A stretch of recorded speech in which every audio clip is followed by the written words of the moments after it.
What's going on, Star Wars fans?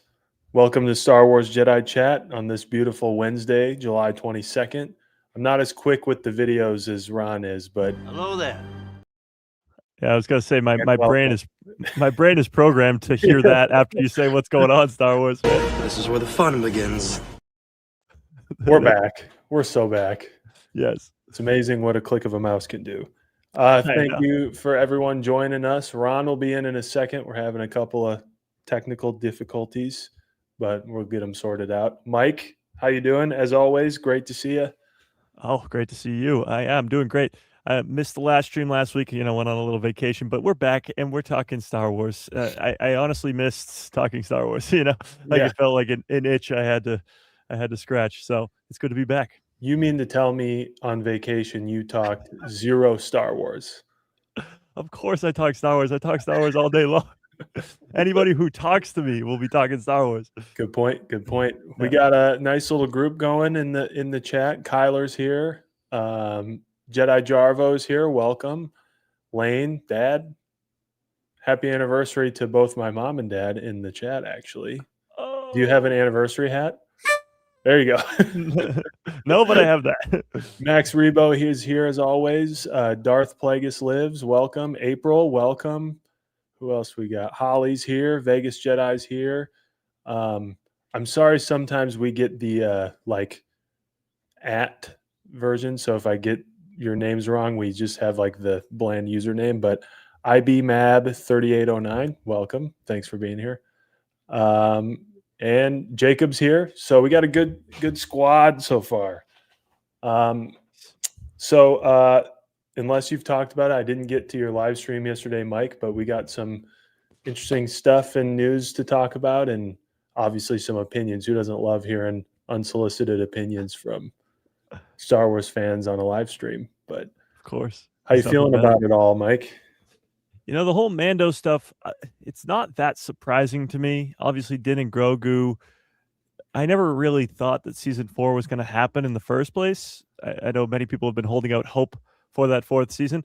I haven't been. I thought it was never going to happen, even though Jon Favreau was like, yeah, we finished the scripts while we were filming for season 3. But I still am of the mind that those scripts for season 4 just turned into the movie. Now, that's not to say we're never going to see Din and Grogu again. Obviously, they're going to be in all the stuff coming down the line. Hopefully, the Heir to the Empire trilogy, if we're lucky. But it's not that surprising to me, I guess. We'll put it that way. Yeah, I agree. I guess we'll just jump into it. The main topic today is, with everything that's been going on, what is the future of The Mandalorian? And I'm just throwing this up on the banner here. But we talked about it last week with Jimmy. I don't know if you saw that, but there's a real possibility that this is kind of it for the Din and Grogu specific stories. Are you of the same opinion? Yeah, I mean, you couldn't ask for. Well, I mean, you could ask for more, I guess, but as a Star Wars fan, if you were going to sit here and tell me that the Mandalorian story about these two characters was going to run for 3 seasons and then end in a movie, like that sounds awesome. And that sounds like plenty of storytelling for these characters. A couple weeks ago, I pulled up the list of most screen time for different characters, and Din Djarin's in the top 10, right around the top 10. So like we've spent so much time with these characters and they are fan favorite characters. However, like 3 seasons in a movie is a lot. Yeah. Nobody else gets that really. Yeah. And Grogu's not going away, right? Like no. They're going to milk that forever. This story in particular, though, seems like I wouldn't say tapped out, but it has done its job. It's kind of expanded into a new era that we've been working with, the Mandoverse, the Filoniverse, whatever you want to call it. And kind of passing the torch. We were talking about like Ahsoka season 2 might be doing the job of the Mandalorian now in slingshotting into whatever comes next for that era. But let us know in the comments what you guys think. We can get this going. But I mean, it also depends. Like we talk a lot about Dave Filoni's potential movie, and if that is set in this era, and what that means for the stuff we know. Like, what does that mean for the likelihood of a Skeleton Crew season 2? What's that mean for obviously the Mandalorian? We still have an entire Mandalorian story brewing. There's Ron. Oh, clear as day. Clear as day. For a minute, we'll see. The maker. The maker of Star Wars Jedi Chat. Yep. Welcome. Nick, you killed it in the start. I saw everybody popping off, and I was like, sweet. I was a little slow on the videos. Hello there was a little late. Yeah, it was a little late. That's all right. You still got it in, so I appreciate it, and I guess what I will do is I will salute you. Well, thank you. So no, keep going. I know you guys were in the middle of something, and I'll jump in here in a minute, but welcome everybody, and thanks for putting up with me. This is what we were in the middle of. We started off. Yeah, so I agree with you, Nick. I think when you look at it like the Mandoverse, what we've dubbed the Mandoverse, I suppose, this New Republic era, the 3 seasons of The Mandalorian are specifically about Din and Grogu, introducing us to the Shadow Council, introducing us to Moff Gideon, who dies by the end of the 3rd season. That 3rd season is very much a closed end to their story. And the movie is pretty much just more of a catalyst for what's coming next. Like the Shadow Council, Zeb, Rada, all the stuff moving forward with Thrawn, obviously. But even Book of Boba Fett is its own story, but it connects to Mando and Grogu. Even Ahsoka, same thing. It connects to these other characters because Ahsoka was in all these other projects. So from here on out, even if we don't get a Mando season 4, which seems very unlikely, even if we don't get a Mando and Grogu 2 or something like that, they'll still show up. They'll still be a part of it. They just won't be the main characters anymore. And their story has pretty much been told. Grogu will, of course, be a lot more, but it makes sense for the 2 characters to now join in with the greater story, which is Grand Admiral Thrawn is the heir to the Empire. So the next time we see them will hopefully be in this massive movie that has the entirety of the galaxy on the line and the entire future of the galaxy on the line, and that's when Din Djarin's going to die. But I'll save that for the later segment in the show, of course.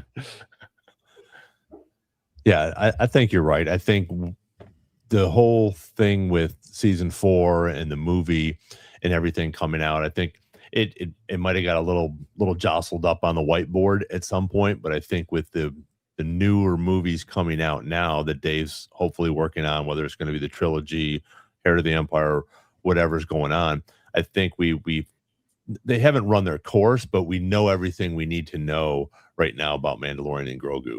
And I was going to bring up a question, but for me, it's almost it's not worth it, because would you have wanted a season 4 in live action or a movie? I mean, and I think we sort of got our season 4 in the movie, and I know that was a big complaint to a lot of people, but I thought it was great. It was like having at least half a season.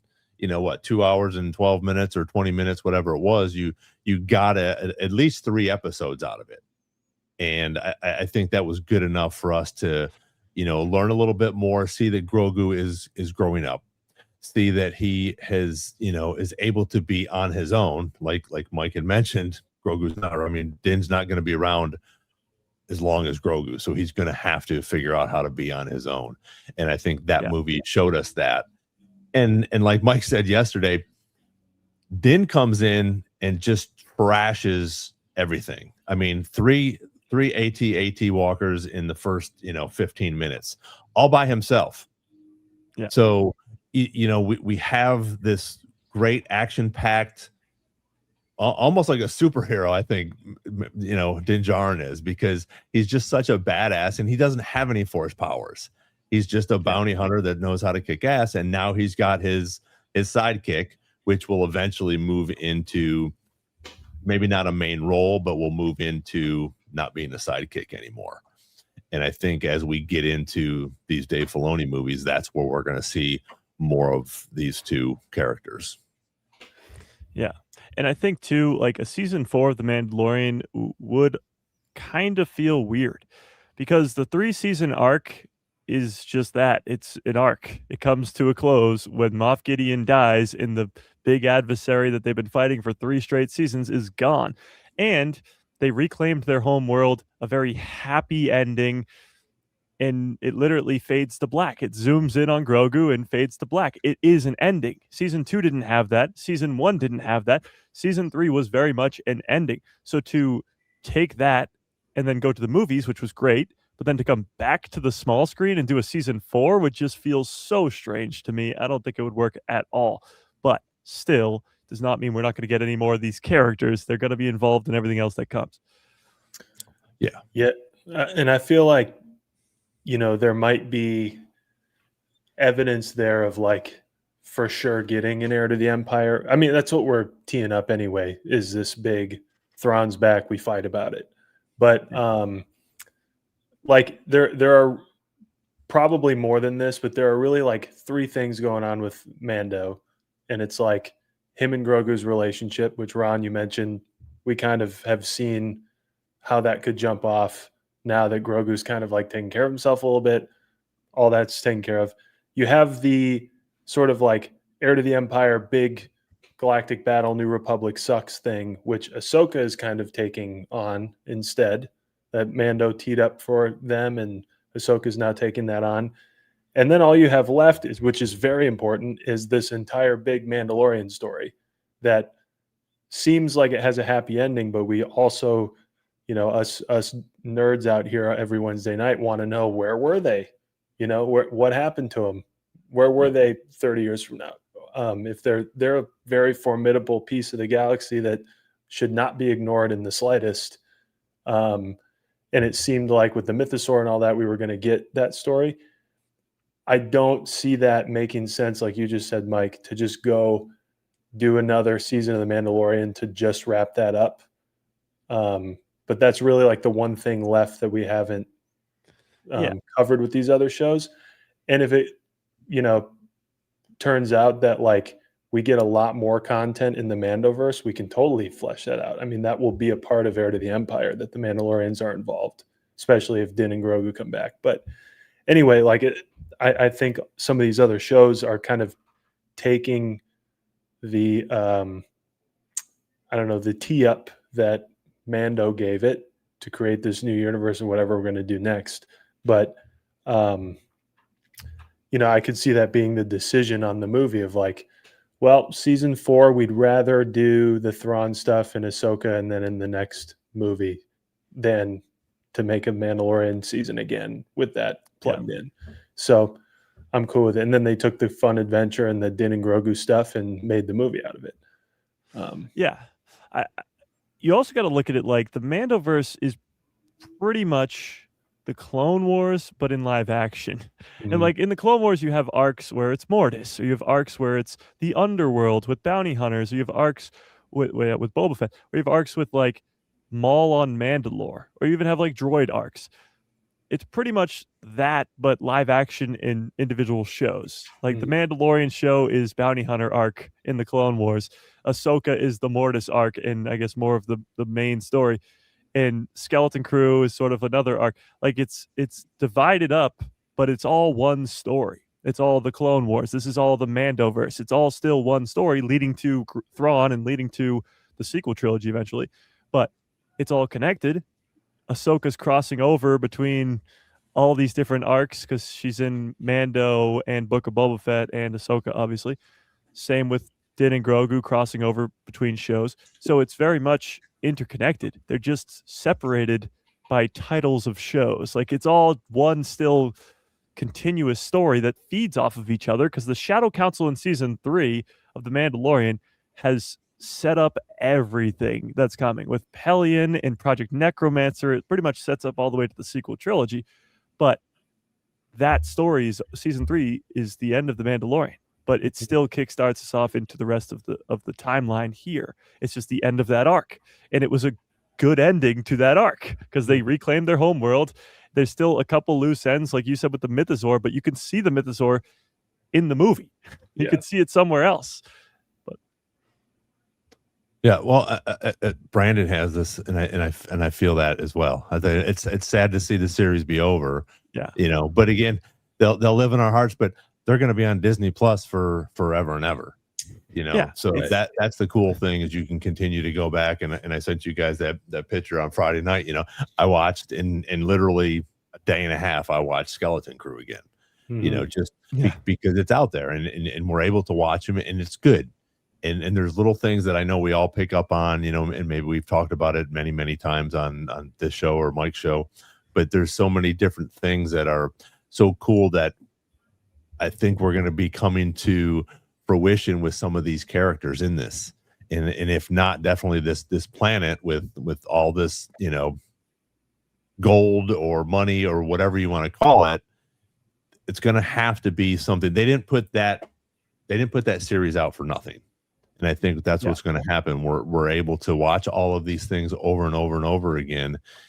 And we're still going to be able to go back after we have some of these movies. After we have the Mandalorian and Grogu movie, now we can go back and watch Mandalorian again, and some things will still fill in, which I think is really cool. And those are the neat things that I think Dave has done now with some of these things, and been able to talk with John about those and bring these Easter eggs in and tie it to all of this whole universe. Yeah, and it's almost like he didn't want the Mandalorian to drag on for too long because it could get really bad. There's some people that really don't like season 3 and thought it should have ended after 2 seasons. But if you went on for season 4, season 5, and beyond, it might become a bad show. Maybe it didn't, but like, why try to overextend yourself if you don't have the story there?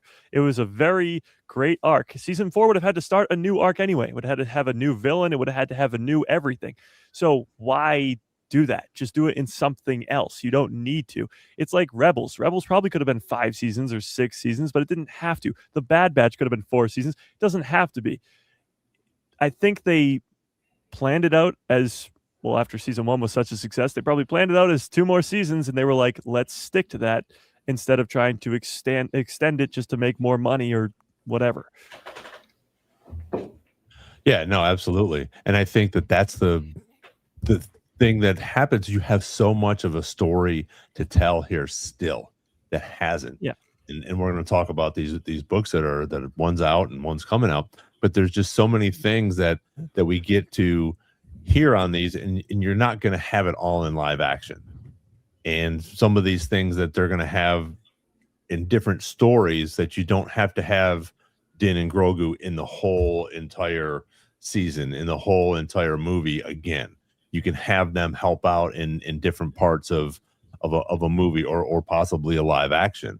And I think that's what's going to help Ahsoka bring some of these characters also into live action and give us some more lore so that we can go on to these, hopefully this trilogy that Dave's doing with the Mandoverse. And I think those are the cool things, because there's so many things that we can still do. Like you said, yes, we could have had another season of any of those, and hopefully we'll get some seasons of maybe Kenobi, maybe another Skeleton Crew sort of to tie it together even a little bit more. But if not, I think they're going to join everything in these movies, which now we have a different story to tell because we have all of these characters, sort of like we see now in this Marvel universe, where they're bringing all of these different characters together. And if you guys haven't seen that trailer, you got to go check that out. That's Doomsday. Yeah. Well, and even just a little off topic, that Odyssey, right? The new one that's out. It's insane. I was trying to go. 7 a.m. at the IMAX, sold out. 11 a.m. sold out. All the IMAXs are sold until next week. I finally got a ticket, I think, for Tuesday, and it's still 3/4 of the way already sold out. I was like, this is insane. I think, what is it at now? Like 270 million in Something like 3 that. days or something.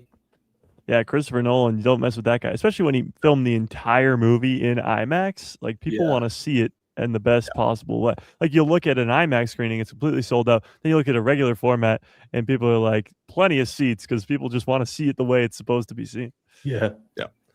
Well, and same with Mandalorian and Grogu. How good was it when we saw it in IMAX, Mike? You know, Yeah, two sold out shows. The the screen are so big and the music is so loud and the vocabulary, the voices, it's just it's a different experience in IMAX where you're not, because nowadays, I mean, nowadays you can buy an 85 or 90-inch TV, sit in your living room, and it looks like you're in the freaking theater, you know? So seeing it in IMAX is definitely something that you have to do with movies like these, you know, the Star Wars movies. So yeah, Nolan's Star Wars movie that would be freaking awesome. Be nice. That'd be nuts. That would be insane. We haven't seen you in a while, Austin. Welcome. Thanks for joining us, buddy. What up? There's actually a really funny Christopher Nolan interview where it's like a speed interview or whatever. So he's like answering questions really quickly, yes or no questions, or pass. So he's asked like all these things like, will you ever make a TV show? He's like, no, whatever. And he's asked, will you ever make a Star Wars movie? And he thinks about it for a second. He goes, pass. Like he doesn't say yes or no. That would be so awesome. Yeah, that would be pretty. But for him, I think the Old Republic would be fantastic for him to do.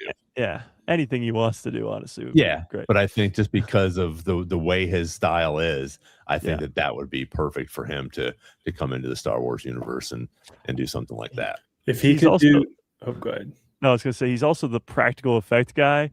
Mm-hmm. Like this entire Odyssey movie is just practical effects, not a single green screen. I don't know how he would pull that off with Star Wars, but I'd love to see him try.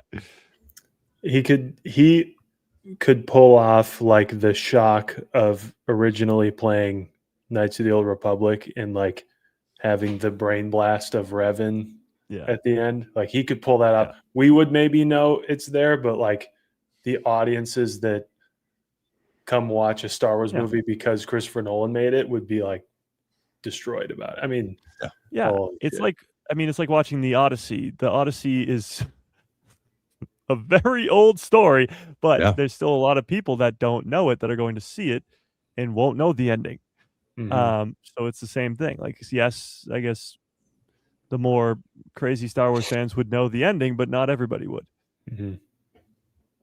Yeah, no, you're right, Nick. I think if you put his name on a Star Wars movie, people are just going to come and see it just because it's him. But I think that he could do, and I know they use CGI for it, but I think he could do something like an Andor, Mike, where he wouldn't have to use a lot of it. He could go to places and get these, characters or your actors and actresses and do a few things like that. But it would have to be something like that. It couldn't be a green screen.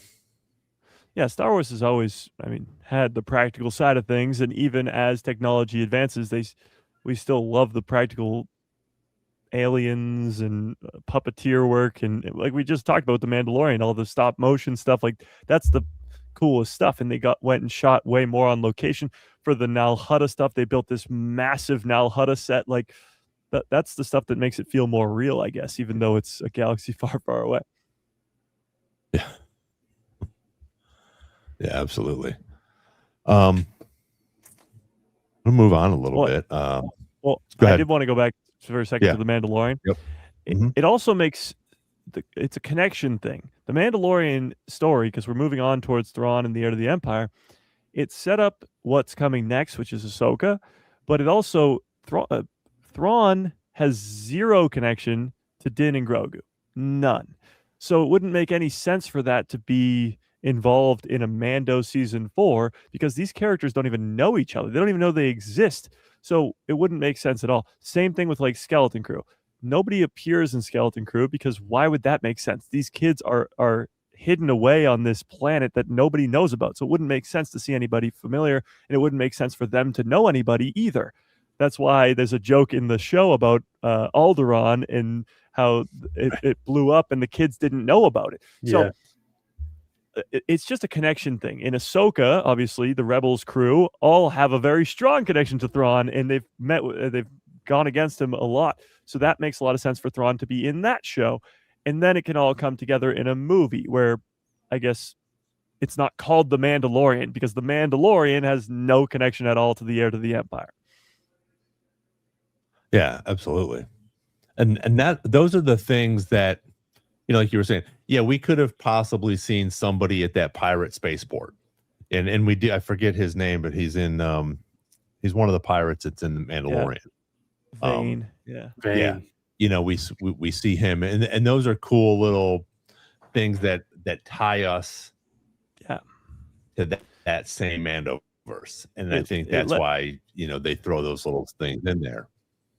Yeah, it lets you know and that you you're don't still in have the to have same a spot. huge right. Yeah. Right. Exactly.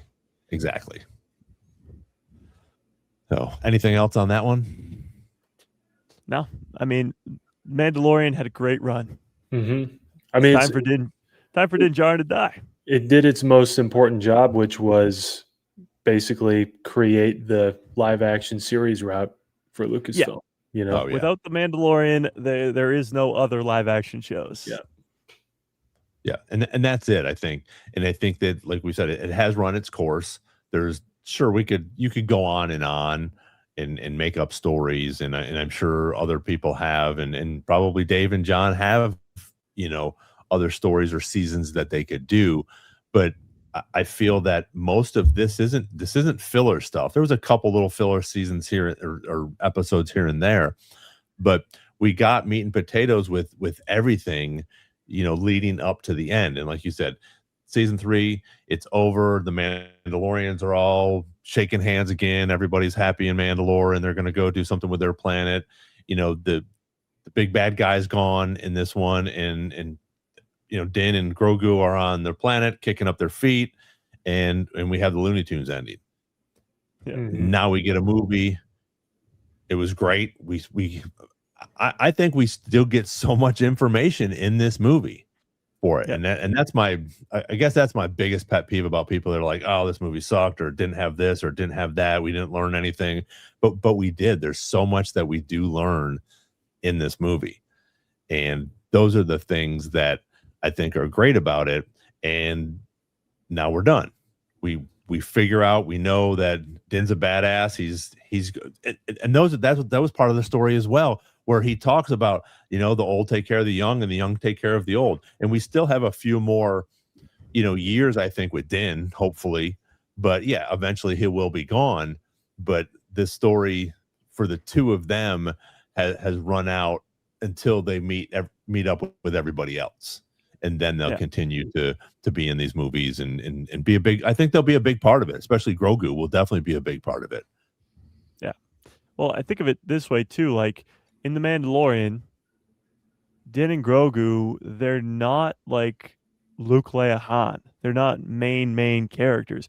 And I think of it sort of, and Moff Gideon's not Vader or anything. So I think of it like Rogue One. Rogue One, Krennic is your main villain. Krennic's not even as high up as Tarkin or obviously Vader, but Krennic's your main villain, and your heroes are ground level rebels. Jyn Erso and Cassian. They're not Luke Skywalker and Leia and Han and Obi-Wan. Those are the characters in the next thing. So I look at the Mandalorian and Grogu movie and the Mandalorian show itself sort of as a Rogue One type that leads into the original trilogy, the Heir to the Empire, hopefully trilogy, and all that stuff that comes with it. Because Thrawn's mentioned, Vader's seen in Rogue One, but he's not the main villain. And same thing with the Mandalorian. Well, and to your guys' point about like connective tissue, in one way or another, they've connected all the parties of this whole Mandoverse thing, right? Yep. Because that shows the vehicle for this whole thing blowing up. And so maybe this is what we're moving on to, but Din dying, as Mike has said, would be a pretty big rallying situation. Like, if the Mandalorians aren't super into teaming up for a war and Din Djarin dies trying to fight that war, they might be more willing. Same thing for like people who are eventually going to be the Resistance or the Ahsoka group of it all that has like interacted with him, so they're catalysts for this whole thing for sure, even though they're not like Luke Skywalker, but they are the connective tissue for the whole thing. So like their story of adventures might just be implied from now on that they're just going out catching bad guys until the big bad guy comes back. And they would be the ultimate catalyst to sort of like start them off, and then maybe Din's done. And what a way, you know, like you could probably convince Pedro Pascal to do a movie better than you could 2 or 3 more seasons of the show, right? Like, oh yeah, absolutely. So, yeah, and I think Din Djarin's death would obviously assemble the Avengers, if you will.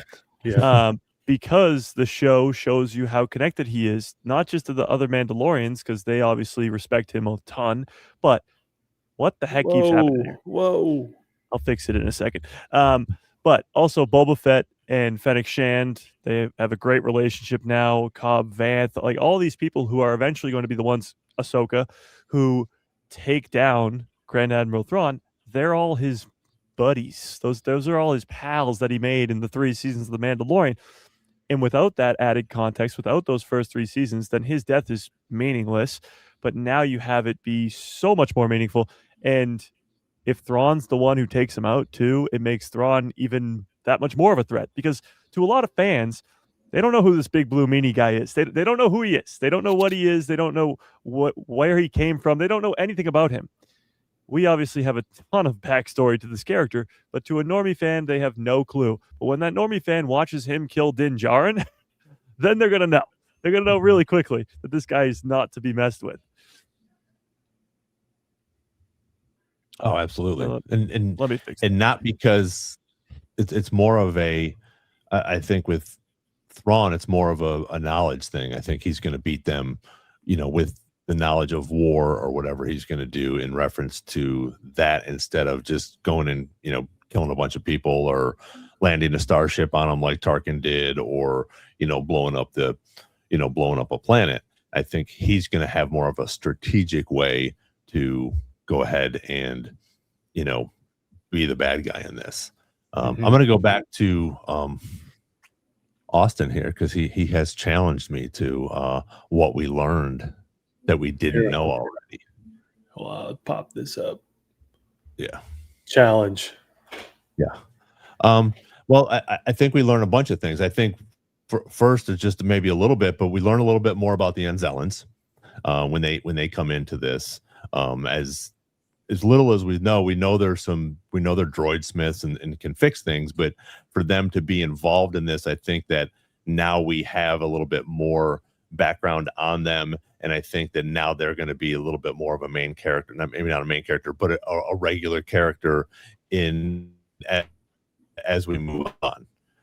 Like I said, I think we learn as Grogu is becoming part Jedi, part Mandalorian, he's able to do things on his own, where before he probably couldn't. And we see that, you know, we see him swimming, you know, doing these things, coming up, you know, sneaking around, doing different things like that. I think we learn more about him, and I think we learn more about Mandalorian as well, with what he's going to do. And he's willing to give up some things and to fight some more. And I think we learned that he's a little bit more of a badass. As much as he kicks ass in the 3 seasons, I don't think we see him kick ass as much in the 3 seasons that we do in this movie. And I think it just puts him on a newer level. I also think that we learned some different things in reference to, you know, what's going on the Empire side, or, you know, that the First Order, or whatever we're getting into now that they have coin, you know, they're able to drag some information out of him, and they see that there's more remnants of the Empire all over the place. And I know we get that with Ahsoka, but we find out some more things in reference to that. So those are the things that I thought that we learned. But if you guys want to jump in on a challenge. Yeah, no. We learned one very, very important thing in that entire movie. And again, I'll go into why I guess it's not learned so much, but I'll talk about that. The one thing I learned, and by far the most important thing I learned from this movie, is that Rod of the Hutt is his own man. Damn it, you stole it. There's another thing we learn about Rada. We learn Rada's backstory. You mean he's not at all like his dad? Not at all. Wait. But I guess the word wouldn't be learn. I think it's more so that the movie, it furthers along the galaxy in a big, big way. Obviously, the Hutts, talk about it a million times over again, but I'll say it again. The Hutts have ruled the underworld for 25,000 years, just as long as the Jedi have been around in the galaxy. 25,000 years. They even have a space in the galaxy called Hutt space. And now that's completely up in the air. All the Hutts, or not all the Hutts, but most of the Hutts that were on Nal Hutta that we see at the early parts of the movie when Din and Grogu are walking through and there's a bunch of Hutts hanging out on the side, and the twin Hutts, who were, of course, the leaders, they're gone. So all the Hutts are gone. What do you do now? What does Hutt space turn into? That's a big, I guess, what could happen in Book of Boba Fett Season 2. Could Thrawn be the one who comes in and takes that power vacuum? That's sort of the other part of it. But in terms of the movie itself and furthering it and developing those characters, specifically Din Djarin and, more importantly, Grogu, you're showing what Grogu can eventually become, because he's going to be around for a long, long time. And Din Djarin's not. So he's going to have to be on his own. In this show or movie, sorry, it sort of proves that he can do that. I still hope that Grogu goes through some sort of growth spurt sometime soon. I hope he starts talking, honestly. But Yeah. You see him, he survives on his own in a very hostile place and protects Din Djarin and brings him back to life, or brings him back to good health, I suppose. So it proves that it was a lot more developing Grogu than Din Djarin, because the 3 seasons of the show was more developing Din Djarin, because he goes from a bounty hunter who's all by himself and doesn't want to work with anybody, and he hates droids, to now allowing the most valuable thing in his life to live in a droid. Yeah. Yeah, I was about to say that, like, I don't feel like I learned anything about Din really, other than like he's been one thing I didn't expect him, if we're leaving season 3 of Mando, I didn't expect him to just be like, give me the name, I'll go kill him, and like have to be persuaded to bring them in alive. Like I didn't think he'd have like a revenge streak, I guess. Yeah.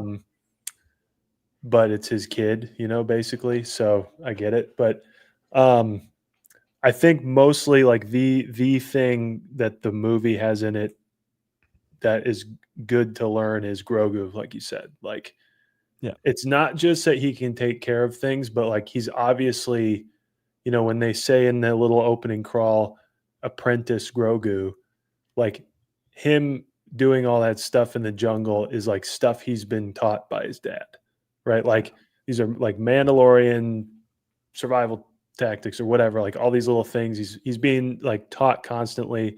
Kind of tough to teach him when he doesn't speak, and he's like a little monster. I also, this is more like a joke, I learned that like sometimes Din views him as a pet and sometimes he views him as a son. Like and I don't know where he's at. Yeah, I don't know where he's at on that, but and the Hutt thing is big. That seems more so, like, I'm surprised.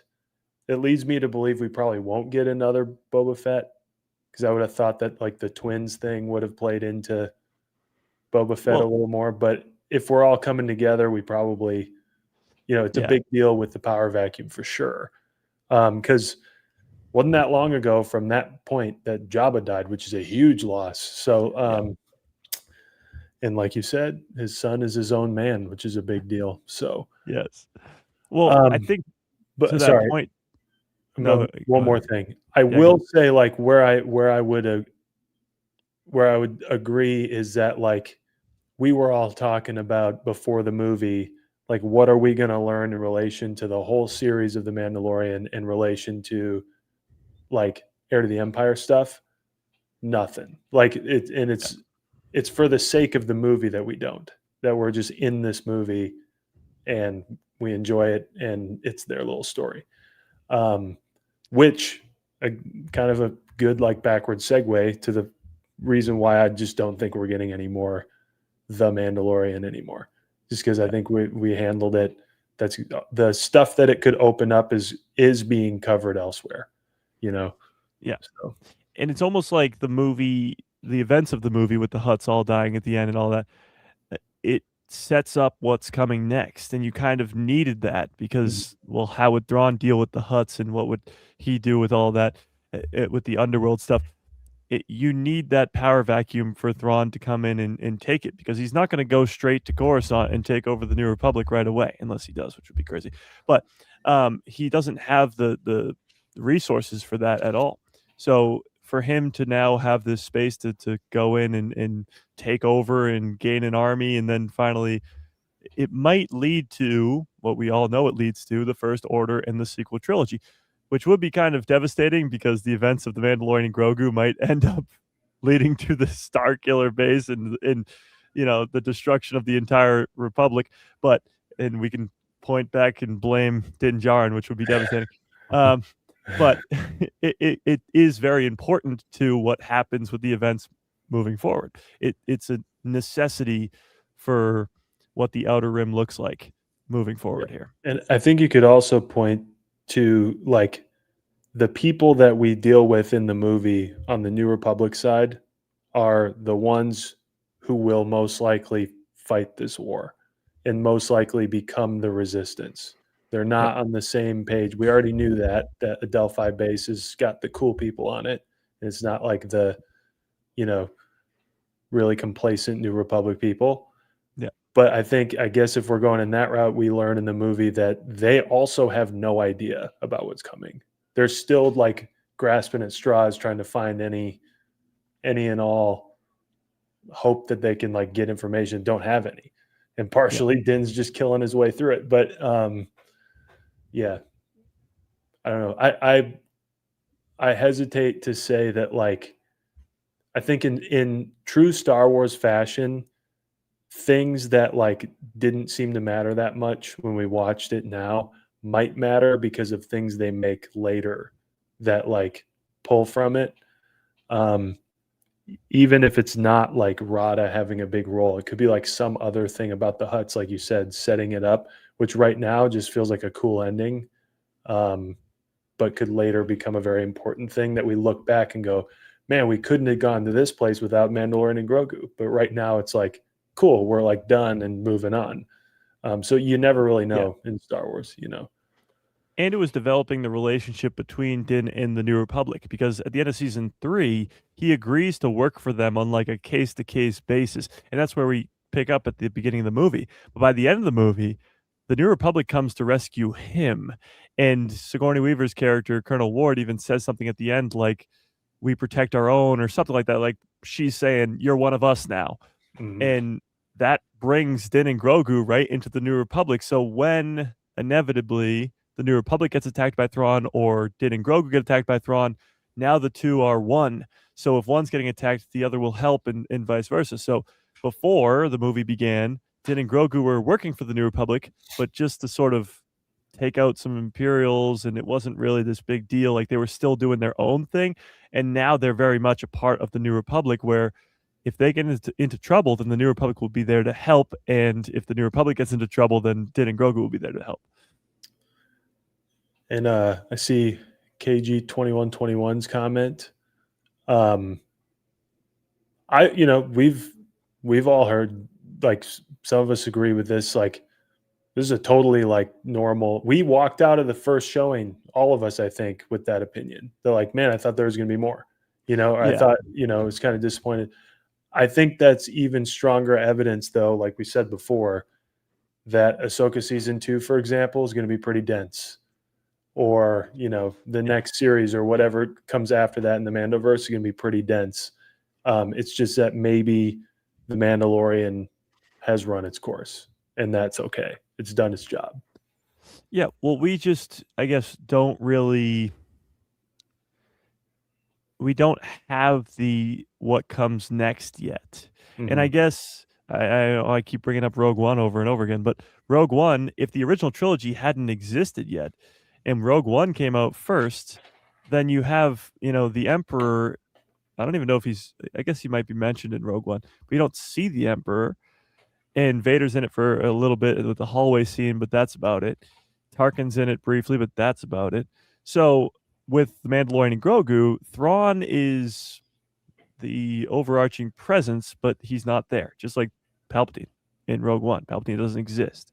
So I think when we look back at The Mandalorian and Grogu, when we've seen Ahsoka Season 2, we've seen Dave Filoni's movie, and the Heir to the Empire story has run its course, and we've now made it to the First Order, we're going to see how much those events actually affected the story and how important Din and Grogu are going to be to that story. So I think over time, the Mandalorian and Grogu movie might become more important. And I think it's laid the seeds to be important with the Hutts being extinguished and Din and Grogu being now a part of the New Republic and helping out. So it's hard to tell what the future is going to look like, but the movie will look more important with added context to it later. Yeah, absolutely. Well, and that go ahead. No, I was just going to say, as much as I wanted to see Thrawn in that film, it would have been great. But it's not like Marvel where they're going to give us a second ending or a post-credit scene where it's Thanos grabbing the gauntlet saying, fine, I'll do it myself. As much as I would love that from Grand Admiral Thrawn, Star Wars has never had a post-credit scene for a movie, right? For a movie, no. Yeah, just for the show, just for Book of Boba Fett. So it would have been weird. It would have been out of place for Star Wars, at least.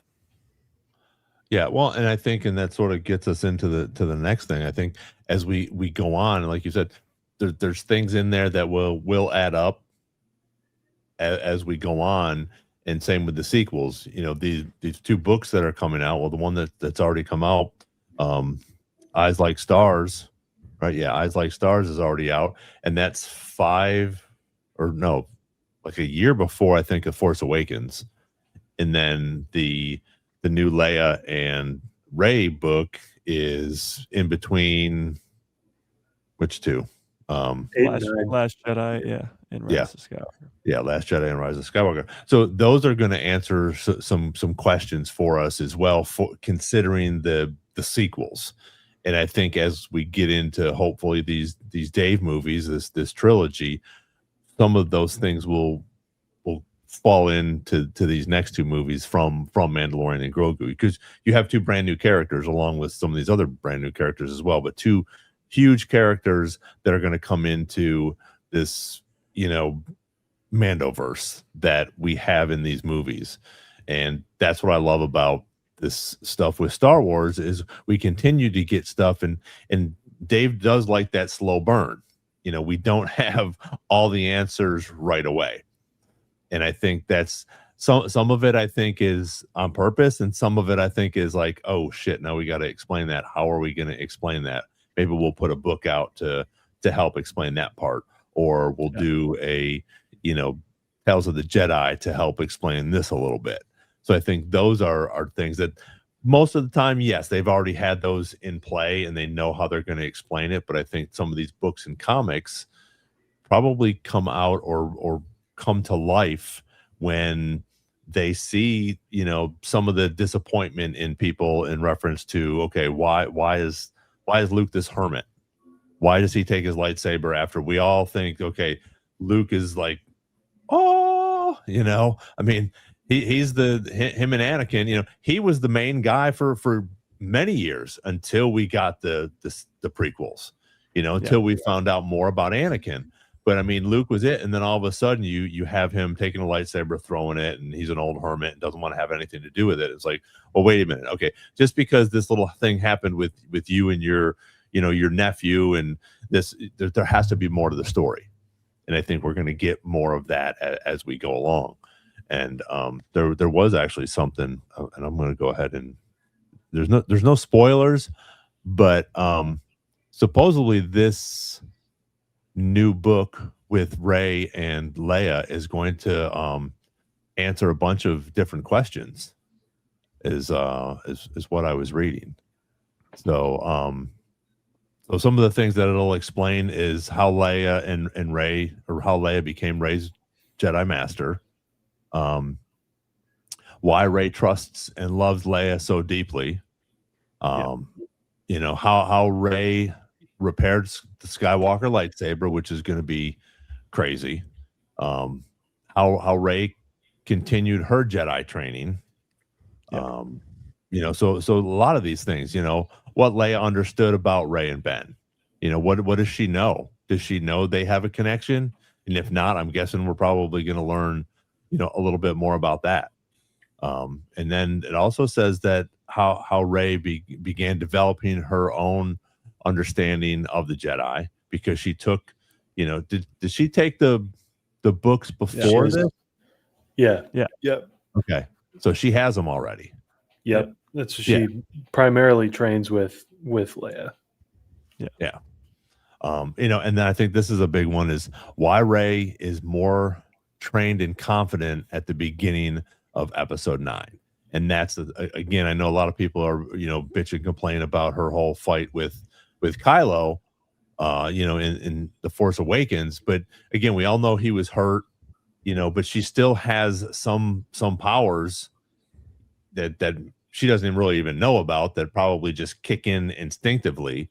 And now, we have this other book where they're talking about, Kyber crystals, and so now you have this, so if this Kyber crystal is possibly able to connect with Rey, her powers are going to be stronger because she's connected with this lightsaber already. Maybe she doesn't know how to wield it as proficiently as she should be able to, or as because she doesn't know about it yet. But I think those are things that we get to learn now that helps us answer some of those questions, or make those questions sit a little bit better with us, because Rey is okay. She just figures out, who she is. She's been in the desert doing, finding scraps and this and that.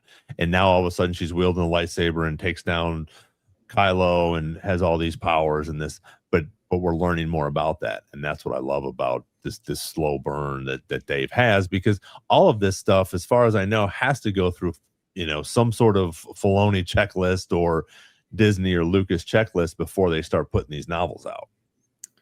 Yeah. Well, to be fair, like the novelizations have a lot of that in them, and those come out with the movies, and then like when we talked to James Lucino, the difference between working for George Lucas and working for Disney, because he's done both, was that when you work for George Lucas, go check out our interview with James Lucino, by the way, shameless plug. It's great. He's a Star Wars author, if you don't know. But like when George Lucas was running it, no, like just all they would tell him is no or yes. And it's like, we're doing a book on Darth Plagueis, go. And he'd send something in and they'd say, nah, not feeling it. This doesn't work. And, that sort of thing. He said with Disney, when they're trying to like rein in the canon a little bit, they give like very detailed, like, here's kind of what we need to happen in order to satisfy this thing that we're building. So he wrote, for those who don't know, he wrote Catalyst along with the release of Rogue One, I think, preemptively. And Ron just recently read that book. It's a phenomenal book. And they kind of told him, like, we have to have these things kind of like laid out in generally this way. Like, here's kind of the outline. You write as an outline, but here's kind of what needs to happen. And then, that could probably be frustrating for an author, but I would assume that some of the things, like I could even see it like, all right, we know what out of the initial treatment or screenplay is actually going to come through the film and what couldn't. So we're going to put this stuff that might be useful into a book that we didn't have in the movie, like that sort of thing. But I will also attest that, like, how long are we between Last Jedi and Rise of Skywalker? Like a year or two? Yeah, it's about a year, maybe a year and a half, but I think it's a year. It's a lot more time with Leia than Luke had with Yoda. I was going to say the same thing. Yeah. And I feel like throughout The Last Jedi and The Rise of Skywalker, maybe the dyad was not like a term that was thrown around while they were making The Last Jedi, but the whole dyad thing seems to imply that whatever each other experiences, you just like also experience it. So part of like Rey's, like, when they're fighting each other, they're just like matching blows by the end of it, because they've already seen it. They already know, like, they are kind of one, and now they know it. And so it kind of implies that, like, whatever, and the healing, all that shit, like, kind of implies that whatever Ben/Kylo Ren has been doing is kind of with Rey also. Yeah. Also, she's been like fending for herself her entire life on a very dangerous place. So, like, the more I would love to see more and like read more. I always will. But I do think like it was always kind of unfair to say like just because she's a girl that like she can't show up and like become, especially now we know she's Palpatine. We have this like thing. But yeah, I think she's perfectly capable in the hands of Leia, and with all the sacred Jedi texts that it's implied Luke never even read, So yeah, no, Nick is making way too much sense right now. He needs to stop. To a lot of people, they just hear Rey, they hear the sequels, and they completely go, no, nothing that ever happens in that world, nothing that happens with that character can ever make sense. It doesn't make sense. And what they call her the Mary Sue, because she never went through anything. But as you said, yes, she was abandoned by her parents. They died. Spoiler alert, they died from Mochi of Bastoon. And she was just dropped off on this desert planet to fend for herself for, I actually don't know how long, probably close to 10 years, right? Yeah. Give or take. At least a decade. Yeah. So for her entire life, pretty much, she's fending for herself on this desert planet. And she doesn't have Uncle Owen and Aunt Beru and this nice moisture farm that Luke grew up on with Obi-Wan protecting her. She's by herself. And then, she, has an entire year of training with the sacred texts, with Leia, that Luke Skywalker never had. And I know a lot of people don't want to hear that because they just hate the character of Rey and they hate the sequels in general, but that's just the facts. That's the facts. And I do like that this legacy book is going to fill in that gap, actually show us with our own two eyes, at least with words, that we see that these two trained together for a long time. And I know the dyad thing, like Nick just said, was not really an idea before The Rise of Skywalker, but it almost comes from The Last Jedi because Rian Johnson gave those two these force bonded connection, FaceTime, whatever you want to call them. And the dyad thing sort of came from that. And it does make a lot of sense as to why the two can use each other's moves, or the two can force heal at the end of the movie or whatever. And it adds this added lore to the entire Rule of Two stuff. And I know people don't like when lore gets altered, but it happens all the time. When the prequels came out, when anything comes out, it changes or adds on to, I suppose, the lore. But Palpatine, as soon as he, starts to absorb their power, is like, oh my God, this is it. This is what I've been looking for the entire time because I'm going to live forever. Let's go. But that makes a lot of sense. Like, that's Palpatine's goal the entire time, is to find this power. And it just so happens to be his granddaughter and his, arch nemesis's grandson as well. But, well, and that's my thing. I didn't give it a good, a fair shot. And, I mean, it's not a secret. I mean, they're not my favorite movies, but the more I learn about them, the more I like them. And that's, I think, the unfair thing that, like you were talking about, the whole Rey thing. You have to, or stop being a fan, I guess. You have to switch your mind over. Guess what? They switched to canon. So now canon is what we're going with. Yes, there was expanded universe. Yes, there was, legends, whatever you want to call it. And you can still be entertained by that. But if you want to stick with the Star Wars story that they're telling now, you have to go along with what they're bringing in. Rey's going to be a character in the future, whether fans like it or not. She's going to be brought back into, this universe. And I think, like you showed yesterday, Mike, with Daisy Ridley, working out, she's got the long hair again. She might not be a main character, but she's definitely going to be a significant piece in some of these movies that continue to come out in the future for Star Wars. And I think that's where we have to look at it, and give it another chance. Let some of the dust settle, just like what happened with the prequels. Oh, they suck, this and that, and Jar Jar Binks and all these terrible things, and now everybody loves them. And For the that's most part. Yeah, for the most part. I do want to take a quick second. Hang on, I just want to take, because I know he's on here for a little bit, but I actually got to meet Larry yesterday. Larry Mitchell. Oh, Larry. that's awesome. If you Larry's guys don't in the know, chat.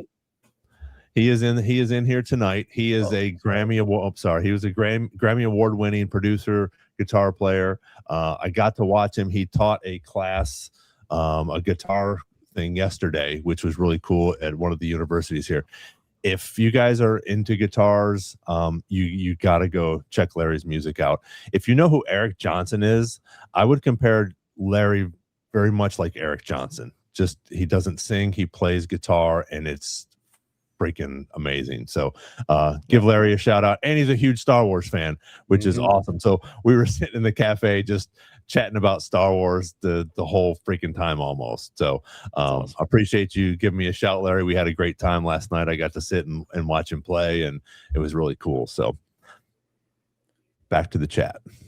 Appreciate all you do, Larry. You're incredible. You're a legend. Yes. Thanks for taking the time to watch us. Yeah, absolutely. Go ahead. But now that, since Larry so rudely interrupted our conversation, just kidding, Larry. Just kidding. Yeah, I completely agree. And I guess to that point, though, and what Ron was saying, I have so many problems with the sequel trilogy. The somehow Palpatine returns, the Luke Skywalker on Arc 2, all of the things that can be fixed, for lack of a better word, with more exploration. And the prequel trilogy is the perfect example. There are so many people that thought Anakin's fall to the dark side was way too fast in the prequel trilogy, or had all these different issues with the prequels. Then 7 seasons of the Clone Wars rolls around, and you're like, okay, I get it now. I understand it now. And the sequel trilogy just doesn't have that. So for a lot of people, myself included, that don't understand how Luke Skywalker could get to that place, I understand that a character could go from the Luke we see in the originals to the Luke we see in the sequels. I get how that is possible, but we don't have it explained. We don't have the actual seeing him decline, or seeing the reason as to why he declines to that hermit on Arc 2. And I just need to see it. I need to get that, because it could be a great story. Think of how great the Clone Wars is, and that is all just to explain how Anakin falls to the dark side. It's not actually, but it helps that too. So you can get why Luke Skywalker's on Arc 2, while also giving us an incredible story about Luke Skywalker and his Jedi Order and Ben Solo's fall to the dark side, and explain all of it at the same time in a show or movie or both that explain what happened there. Same with Palpatine's return, which has already been made 10 times better for me personally, from the Project Necromancer stuff in the Bad Batch, which is all the way back in the prequel era, to even the Mandalorian and Shadow of the Sith. Like, it all is so much better now than when I sat down and saw the movie 7 years ago. So in 7 short years, they've already made those movies a lot better for me personally. And I can pretty much guarantee by the time I read that legacy novel with Leia and Rey, it will make me like the sequels even more. So as long as you're telling great stories with those characters, it can't hurt the sequels. And I know people are going to hear, oh, it connects to the sequels, and immediately tune out. But the Mandalorian, the Mandoverse connects to the sequels, guys. So it's people might not want to think that, because they love Din Djarin and they love Grogu, and they're like, I hate the sequels, but it very much connects to the sequel trilogy. I mean, there's a Bacta tank with a Snoke-looking clone in it, and it plays Snoke's theme in The Mandalorian Season 2. Yeah. And there's Project Necromancer mentioned in Season 3. So there's plenty of sequel connections. Yeah. And I'll throw out there that, I'm one of those people who think it works, like, who thought the sequels were really interesting, but then also was frustrated with the last one. Like, I think it demonstrates, like, we're a huge fandom, and there's a lot of us that get sucked into, like, whatever's happening right now on Twitter, right? Yeah. But I hate that I'm saying it. Which movie is it from? There's more of us than there are of them. There really are more like fun having Lando Star Calrissian. Wars. Yeah. Is that Rise of There's Skywalker? more of us, Poe. There's Yeah, more of us. can't believe I'm dropping that. But like but yeah, I love me some Billy D, but yeah, like there's more fun having Star Wars fans than there are the people that are carrying this like forever sequel hate, because like you guys said, we could get like the sickest series ever that like dives into all that stuff, and just right off the bat it's just like no non-starter, they're gonna say they hate it. Yep. If you thought they hated the Acolyte, I don't even know what they'd say to like a Ray movie, like whatever. I think sometimes like we're so in the weeds as a fandom based on whatever. Like, let me ask you guys this question: what is Star Wars? I think everybody, the three of us and everybody in the chat, has a different, very personal answer for what that is, right? And times that by millions across the world. And you're going to arrive at these movies or these shows in a much different way across the board. And especially if you were like if you like grew up on the expanded universe and Luke is Superman, Yeah. you're not going to have a good time. Like, and I read those stories, but for whatever reason, I just wasn't like connected to Luke. I happen to be someone who think Luke works. Well, I think Luke, if I pardon my language, everybody, sorry, I think Luke in the original trilogy is a bitch.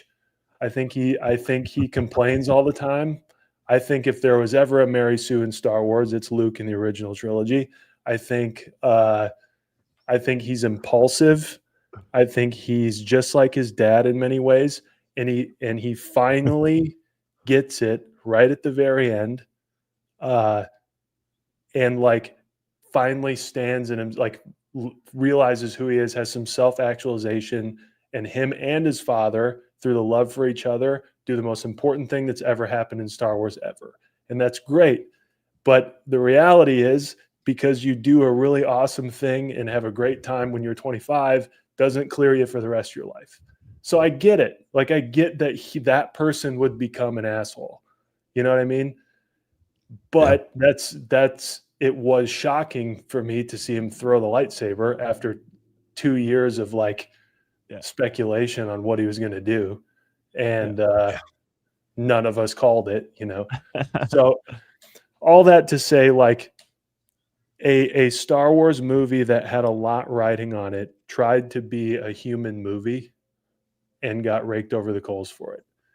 And it wasn't what we were like ready for at the time. And now, with the more we learn about them, like you said, Ron, like, could you ever have imagined, like, at that time going back and watching the sequels and be like, I want to read a book about this? It's like the more we get, the more we kind of like treat. I saw a couple of people in the chat saying, I'm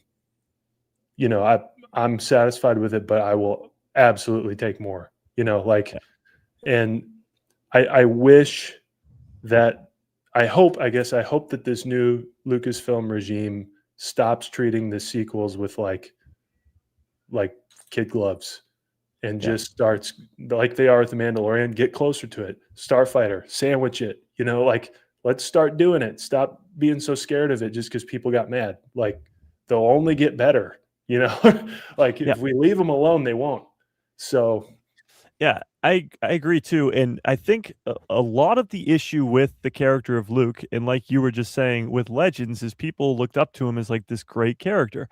And that's the time, though, right after these originals, where he gets his Jedi Temple and he's the king of the galaxy, and no one can stop him because he's so powerful. And when we get to the sequels and we actually see that play out, we've already skipped that part. We've already gone past his prime. So we're seeing the end of his story, and we still got to see that middle part. And it's funny because you can almost, in a way, for the fans who are not open to the idea of more sequel story, you can just disguise it.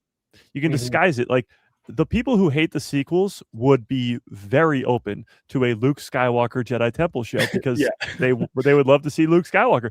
Yeah. But you can also be like, okay, Luke Skywalker Jedi Temple show, watch Ben Solo fall to the dark side. Watch Luke Skywalker slowly turn into the old hermit that you see in The Last Jedi, and pretty much trick these people into going, oh my God, this works. Oh my God, this is so good. Because if it's anywhere close to as good as Rebels is, which, by the way, was made in the Disney Star Wars era, if it's anywhere close to as good as the Clone Wars was, then it's going to be undeniable that that show that's following your fan favorite characters of Luke, Leia, Han, Lando, Chewie, C-3PO, R2-D2, in that time, if it's anywhere close to that good, then it's going to be groundbreaking, so unbelievable, like very highly rated, and connects directly to the sequels without them even noticing and make them so much better.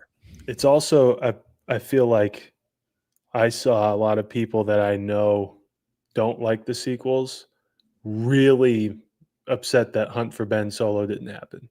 You know what I'm saying? Like, I don't think that it would be rejected in any way if we got like sequel adjacent content in any form. We're getting Starfighter next year, and people are so excited about it. But as soon as I mention, oh, maybe Rey will be in at the end, they go, oh, I'm not watching it. Yeah. But you're so excited for this movie, but if one person shows up at the very end, you're not going to watch it. Like, what? Ron made a point earlier that is like really important, regardless of like how you feel. Like, there's some, as much as I just like ranted, there's some stuff that doesn't work for me in the sequels as well. There's plenty. Absolutely. The fact of the matter is, if you're going to write more stories moving forward, the character of Rey, picture whoever, however you want, is like one of, if not the biggest player for the events of the galaxy moving forward. It's just it. Whatever's happening in Starfighter, she's off doing very important stuff. Might even be mentioned depending on if we're dealing with that world. Like, that's always in the background now, the same way that Luke is right now in the Mandoverse, right? Like, that's just happening. And whether she's in the movie or not, it's still happening in that universe. So I don't know. It's actually funny because you went on that whole tyrant about Luke Skywalker and how horrible he is in the original trilogy. I didn't say horrible. I said yeah. Bitch. You said he was whiny, and you said some crazy things. All true, things, by the way. All things that old Luke did. Yes, and you're absolutely right. The problem is people look at the original trilogy in these rose lens glasses, rose-colored glasses, where they just don't see that. And I actually posted a short, I think today, where it was a valid or invalid, and it was Ezra Bridger has better character development than Luke Skywalker. And I said semi-valid. I said it's pretty valid because we have so much more time with Ezra, and we see him train with Kanan, and we see him train with Ahsoka and Maul even, and we see him go through all this stuff through 4 seasons of television. And then he comes back into live action and all that. And I even say Ezra has the ability to communicate with these space whales and have them wrap around this ship and take the biggest villain of his time, Grand Admiral Thrawn, and take him into a different galaxy. What did Luke Skywalker do? Well, he entered a room and he needed Daddy to come save him from the old man who torments the galaxy. Hey, he blew up the Death Star. True. He blew it, come on. With the help of the old man who died earlier in the film. Well, to be fair to Luke also, I think he's the most important character in the thing. Like, obviously Anakin is the big deal, but like without Luke, it's all screwed. But yes, and I've defended Luke a lot from other things I don't want to get into tonight, but like I will say, like, Luke in Return of the Jedi is a very different guy, right? Like, and I loved, that was when I was growing up prior to Revenge of the Sith coming out, Return of the Jedi was my favorite. as a kid. And I don't know why, just was. And he's a very different guy in that. But again, what is he, like 25? Does that just, has anyone here been 25 before? Did you do something cool? Were you just good on the rest of your life once you did I that? haven't been 25 yet, so I couldn't tell you. Oh, there you go. Well, let me tell you, Mike, if you even make one mistake later on in life after that, don't They're even going to call me Luke yeah, Skywalker. yeah, They're going to call me Jake Skywalker, even worse. yeah. But no, and I also can understand why, like, 30 some years go by and you can't wait to see what happens with Luke. And you kind of realize while you're in the theater, shit, the movie is also 30 years removed from all the stuff I wanted to see, you know? Yeah. And then, you know, we get him in Mandalorian, we get quick snippets of what he's up to. That's the stuff people want to see. But, you know, the way some of that stuff played out, the time where we wanted like accurate ages for the legacy characters, the choice to, like, even though the good guys won, they're now the underdogs again because the bad guys are back again in the same way. Like, that was a choice that kind of hamstrung some things. It's not all, you know, Mark Hamill and Ryan Johnson and all that, like, made that specific story happen. They were kind of inherited a situation. But anyway, I think I've done enough ranting on that. Well, but I will say that the apple doesn't fall far from the tree, because that's how Anakin is at the beginning as well. He's whiny, he's overconfident, you know, all of these things, and that's what a lot of people, you know, hated about Hayden at the time when it came out. But it's like, okay, he's a teenage boy, or in his early 20s. Yeah. I mean, most of us were like that. We were, you know, Yeah. trying to find our way, and now all of a sudden you have this power, you know, that's what mess with somebody's mind as well. But I thought that was funny that, you know, people, you know, like you just said, went on about that, but it's like that's how Anakin was as well.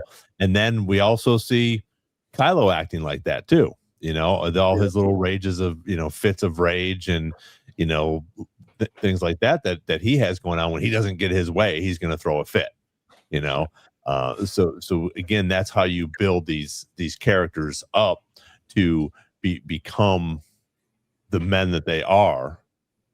And then I think we all sort of were like, wait a minute, Luke isn't the guy that we thought he was going to be when he throws this lightsaber away.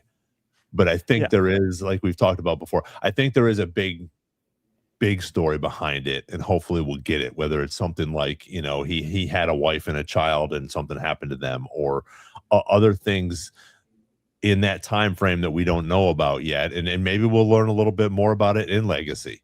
You know, maybe we get to learn a little bit more. I think they'll probably throw some things in there, but there's some things in there that I think we're going to look back and go, okay. And that's, like I was talking about, that's that slow burn where we're all just sort of like, oh, that makes sense now because of this and this. Well, I also oops, sorry. Oh, I was just gonna say, I also like the idea that, like, or I guess people look past the idea because we don't know with Luke Skywalker yet, but Palpatine planting visions, planting memories, planting dreams, whatever you want to call it, in the prequel trilogy is such a big deal. Like, we assume, I suppose, that he's the one who's planting these visions in Anakin's head of Padme dying and his mom dying, and that's eventually what turns him into this desperate guy who's looking for this power that only Palpatine has. Coincidence? I guess so. But why do we not assume that if Palpatine can place those things in Anakin's head, why can't he do the same with Luke? And yes, he turns on his nephew, but we don't know the actual, I guess, reason for that. We hear that he had a couple bad nightmares, but we are okay with it in the prequels when it's Anakin, but we're not okay with it when it's Luke in the sequels. I guess the argument would be with the prequel trilogy, we saw that happen. We saw it happen with his mom first, and then with Padme, he doesn't want it to happen, and that want to save her is what leads him down the dark path. With Luke, we don't have that story. All we know is the outcome of the story. So we just need that added bonus, but it's the same thing. Yeah. And I would throw out there that I think we also kind of assumed maybe in The Last Jedi or even Rise of Skywalker, and honestly, probably in some of the Force Awakens, we were waiting to see more of that story, and it just never happened, right? Yep. Which is why we somewhat weekly talk about this series, that should happen, that there's been no evidence of, and we've been talking about it for years. Yep. I don't know why they're not listening to us, man. Come on, Dave. Maybe they are. Yeah, maybe they are.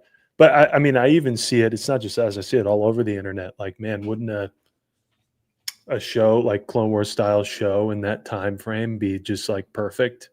We got tons of real estate to work with. Yeah. Well, think of it this way too. When one of the best scenes in the Book of Boba Fett is Ahsoka. Well, it's Luke training Grogu, but Ahsoka's there, and she looks at him and goes, "You're so much like your father," and that's like a nice thing because Ahsoka knew his dad when he was Anakin, and that's like a really nice thing. But when you think about it, Luke is a lot like his dad, like we've been talking about, and his dad turned to the dark side. There's an entire series called Ahsoka that's all about Ahsoka and why she can't train Sabine, can't train Grogu, because she's so concerned that she's going to make the next Vader, or that she herself is going to become the next Vader. You don't think Luke was dealing with that too?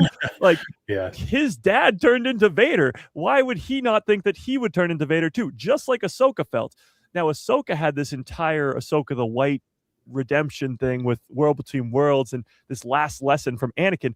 To our knowledge, Luke Skywalker does not have that. So if something starts happening where he's seeing these visions and he's like having these nightmares where his his nephew, is gonna turn to the dark side, and maybe he's gonna turn to the dark side, like he knows that his dad went from a Jedi, one of the best Jedi in the entire galaxy, to a Sith Lord and the most evil being in the entire galaxy.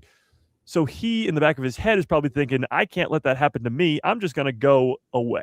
Because if I turn into the most evil person in the galaxy, there's no one who could stop me. So I'm just going to go to Octo. I'm going to put this up because 50 Thunderer asked a good question. I wonder what Luke thought after he blew up the Death Star. Did he think he had just saved 1 billion people, or do you think he just killed 1 billion people?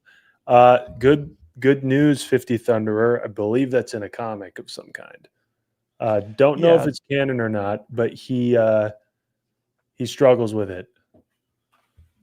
I mean, how could you not? Yeah. Which Luke is a good guy. I'm not saying, I know I called him a bitch, sorry, but like he's a good guy. He's a good guy, and like very pure at heart, and more the reason why, like, when he becomes like full-on Jedi, he's much like smoother. He's a little more calm than his dad in Return of the Jedi. Like, he's obviously, in the example I just shared, like he thinks about, man, I blew up 1 billion people, or however many people were on the Death Star. Like, this is bad, he's that kind of guy. Do I think Anakin like thought for a second after the various war crimes of the Clone Wars about any of it? No. Mostly against droids, but like he was struggled about Dooku for about 5 minutes, and then that's about it. Yeah. Well, you see it in Ahsoka as well, where young Ahsoka is, or I guess older Ahsoka in her mind, is like, these clones, they're dying because of us in this war, and Anakin's just like, well, we're in a war. Like, what do you want me to do about that? And Luke would, like you said, Luke would actually feel bad about it, like Ahsoka does. And like that, I guess, to move back to Anakin and Luke similarities, I do think that's where they're different. Like, Luke is a little more human being about it. Like, I think Luke probably has a little more empathy. Anakin, despite being like outrageously mentally ill at times and like super impulsive and all that kind of stuff, is also kind of like hardened. Like, he still has been trained as a Jedi. He's also been brought up in a war. So if he needs to get something done, he's going to go do it, And I feel like they have a difference there. But anyway, and then Kylo Ren's just kind of all over the place. But well, and I want to step back just a little bit, what you guys were talking about with Vader and with Luke. And when Luke shows up on Dagobah, you know, and I'm getting ready to do a short on this, which is pretty funny, that, you know, Yoda knows what happened with Anakin. And all of a sudden, now Luke shows up on Dagobah. Anakin's son shows up, and he is impatient, and he thinks he knows everything. Yep. And all of a sudden, you know, is Yoda training him as a Jedi, or is Yoda training him to not become Darth Vader? Because again, when he sends him into that cave and says, "Don't take your weapons," and he goes in there and he sees Darth Vader, and he whips out his lightsaber and he cuts his head off, and the helmet explodes, and he sees what's in there. And now, what do we think of that? Is that okay to show that, okay, well, you know, Vader is, you know, part of you, or you're part of Vader, or whatever, or is it to show that there is evil inside of Luke as well? And I think Yoda is trying also to make sure that the galaxy doesn't get another Vader. And I think, you know, some of that could have been overlooked with everything that was going on in that, you know, because again, everybody thinks, oh, this is the best lesson of all, you know, Yoda's showing him how to raise this, you know, X-Wing out of the water, and okay, now Luke's going to be a Jedi, you know, but it's not like that. And same thing with, you know, all of a sudden Luke is training, and then all of a sudden he just abandons his training because he feels for his friends, and he feels like he's the only one that can save them. So, you know, those are the things that I think sort of get lost as we go along and think of some of these other bigger parts in there. But something like that, you know, Yoda's like, okay, here comes I know what happened to the last Skywalker that we trained. And he, you know, pretty much destroyed the universe with Palpatine, you know, and all the good that was going on. So I need to make sure, you know, and that's when Yoda says, you know, he's not ready. Yeah. Well, and these are the things. He's also told by Obi-Wan right after, like, you're going to be tempted. Like, this is not, you're not ready to go, because we're trying to like make you ready to go, because you're going to be tempted, and this isn't going to be good. And we could do another couple hours on like why they don't tell him about his father, why they lie to him. But I think it's because they see what you just said, Ron. Like, we've seen this before. Can this kid handle, like, Luke's like Jedi trial is like facing Vader? That, I think I've always interpreted it like there's no amount of training, like there's no amount of training that we could like set you through a little obstacle course and you're a Jedi Knight now. It's like the only thing that's really gonna, with how insane your abilities are and how big of a leg up on anyone who's ever trained you have on them, like, there's nothing that's going to truly test you like having to face Vader. And based on our experience with your dad, we're not sure you're ready to like know what that is yet. And unfortunately, he tells him, and Yoda's kind of pissed about it before he dies, you know. But and you know, Obi-Wan also says in Return of the Jedi, like, you got to be careful with what you're thinking about, because that's going to be used to serve the Emperor, not you.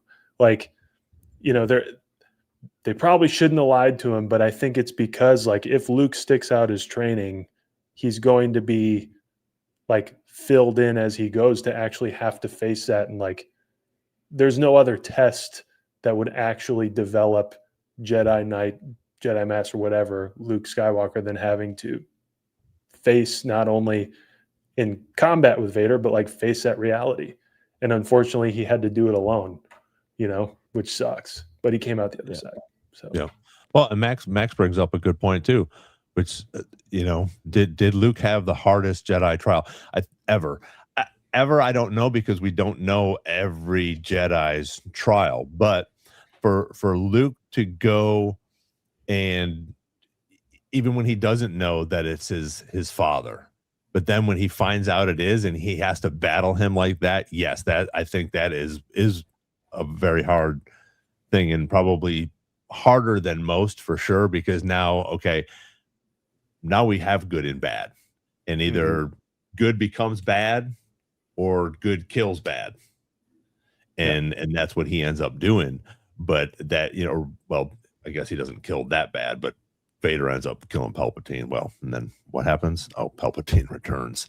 But anyways, you have that. Somehow you have that, connection with your father, and you're going there because, okay, he's bad, and I need to take care of this. And like, Dan Djarin said, once he figures out and he feels that rage, and he's just he looks at his father's mechanical arm, he looks down at his arm, and he throws his weapon away, and that's where he decides, hey, you know what, I'm not going to be this, I'm not going to the dark side. I'm gonna he made that decision that Anakin couldn't make at the time. Anakin gave up and said, okay, I'm turning to the dark side because this is what I want. And I think that Jedi trial, which I never even thought of until you said that, and that's the perfect analogy. That was his Jedi trial, because after that, pretty much he was the only Jedi left, and he had to, start to learn a little bit more. But I thought that was, that was fantastic. So it's a whole thing, which, we still keep picking apart, which I think is fantastic. Well, to your point, like who else in our history that we know about? We don't know a lot about Jedi trial stuff, but like we know what they considered Obi-Wan's was, holy shit, you killed Darth Maul. Like, wow, no one's done that. Here you go, certified.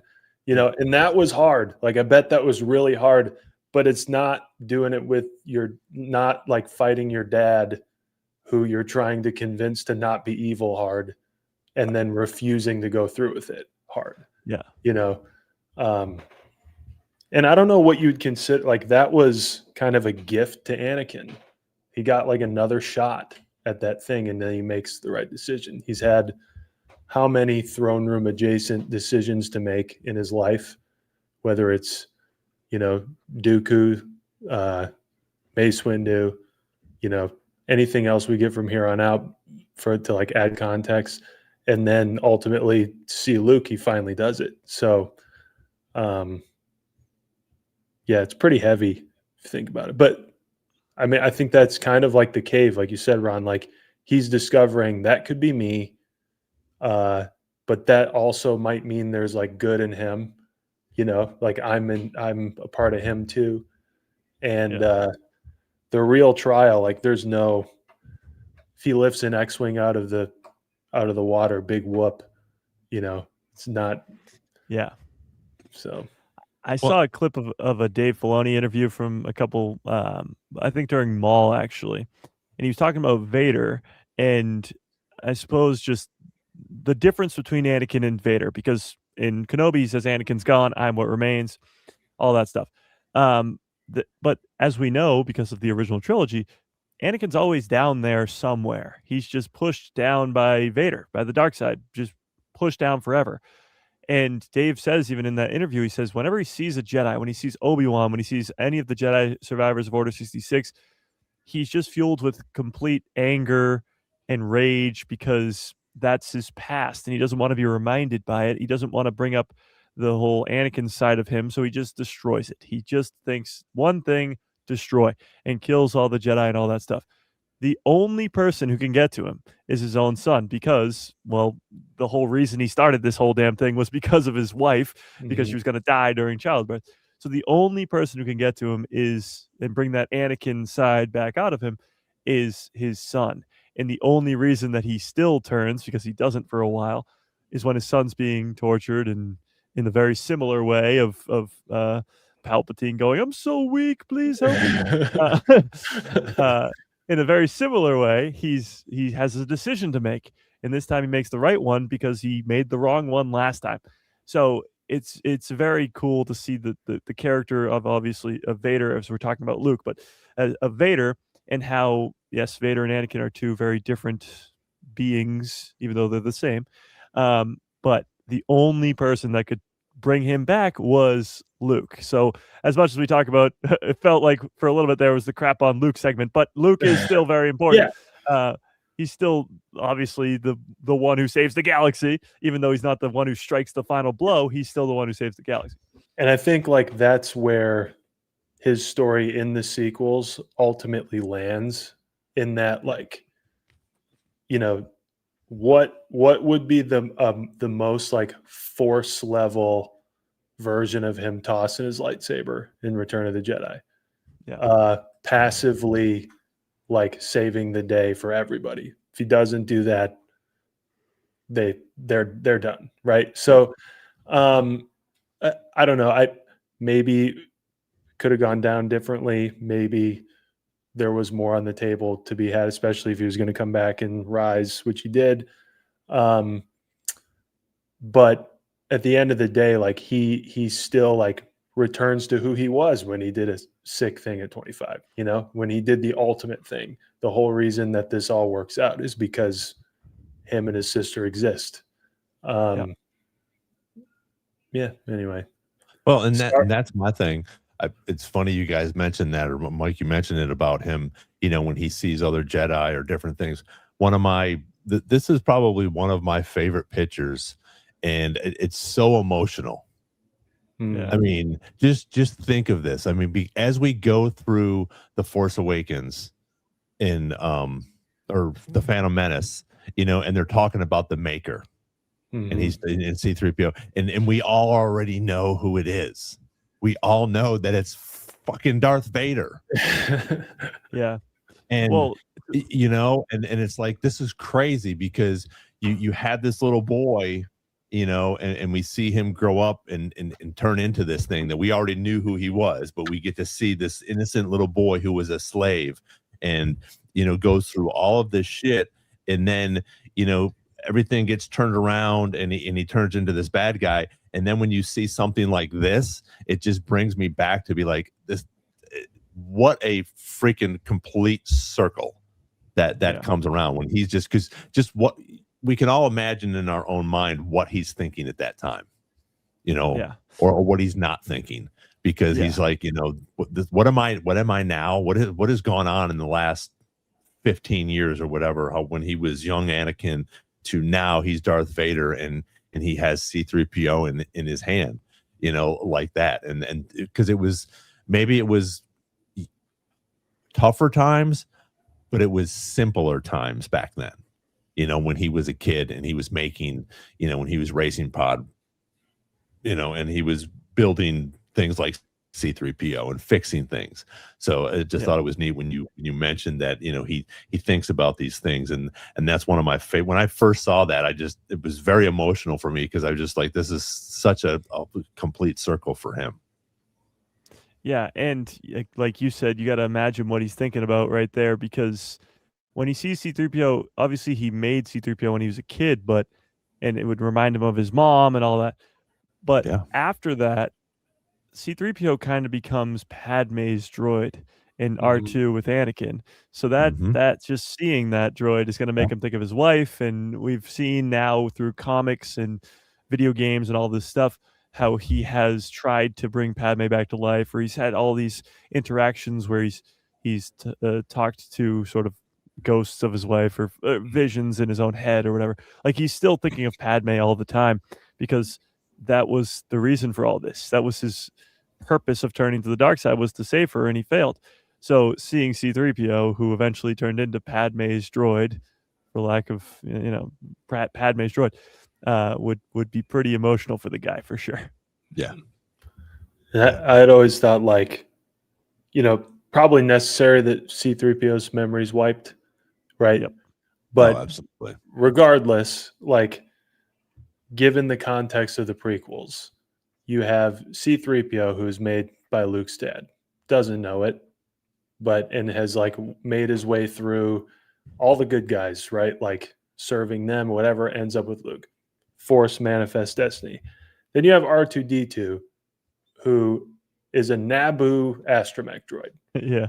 So these two droids that like represent, not only like because they belong to his parents, but represent like where his parents come from, like C-3PO being made in a shop in Tatooine by like the best there is at fixing things.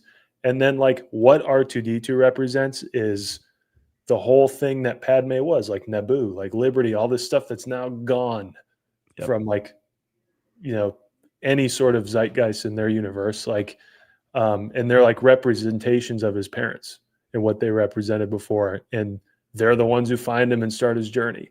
And he doesn't even know, but I don't know. It's also emotional detail. Yeah. I mean, it's crazy when you think about it, because we were talking about Rey and how adding more context to her character is going to change everything.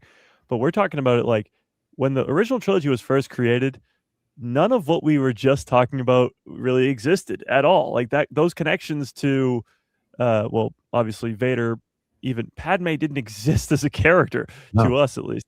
So, and the origins of R2 being from Naboo and C-3PO being built by Anakin, none of that existed. Now it does, obviously, and it has for 25 years, give or take. And obviously that's great, but it didn't before. And now you got to look at that like, well, the sequel trilogy exists. There's no prequel to that, but what happens when there is? Then you have so much more added context to character development.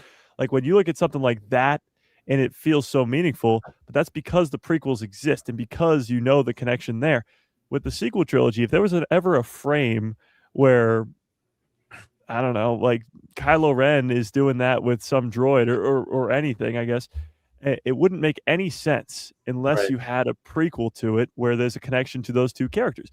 So it is so much more needed context to a lot of characters and arcs for different characters in the sequel trilogy, specifically Kylo Ren, but we just don't have it yet. And I think it's going to change the entire way we look at the sequels and the entire way we look at these characters. There's another good one too of like,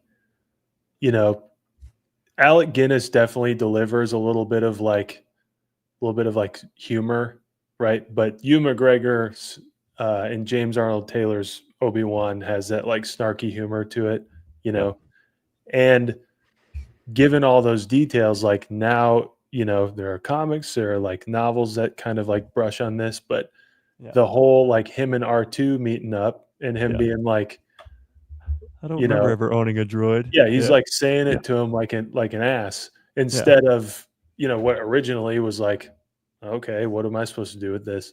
Now it's like makes sense. And then, there's another emotional photo out there I'm sure we could find where they're like on the Falcon and Obi-Wan gets a second to like alone with R2 and he's like, man, it's good to see you again. Yeah. And it's like, really heartfelt, but it is such like you didn't have any of that though when the original trilogy first came out, and you add so much more to it. And actually KG said it in the chat, if it was Kylo and Chewie, you got to imagine that Ben Solo, a young Ben Solo and Chewbacca were probably like best friends growing up.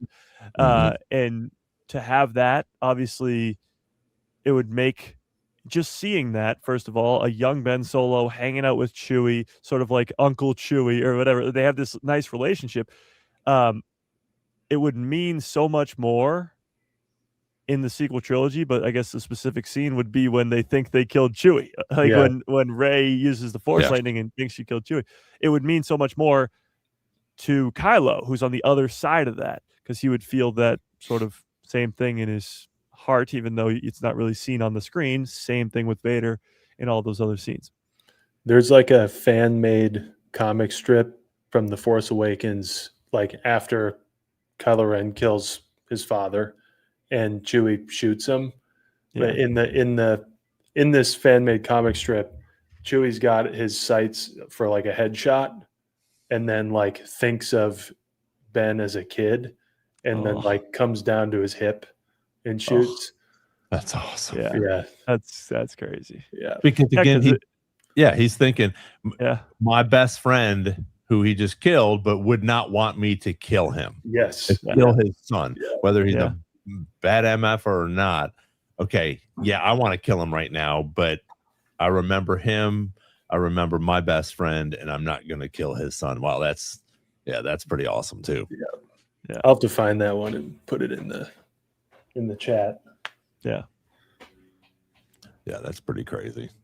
Well, and that sort of, it's funny because the whole Kylo Ren thing, it just makes me think of, now that we've been talking about this book, but there's the other book that's that's out now is the Eyes Like Stars, and they're talking about the Kyber crystals, which I think is really cool. And then what happens is you have Kylo's Kyber crystal that isn't he's not a full dark side user. Yeah. So that's why it crackles and hisses and stuff like that.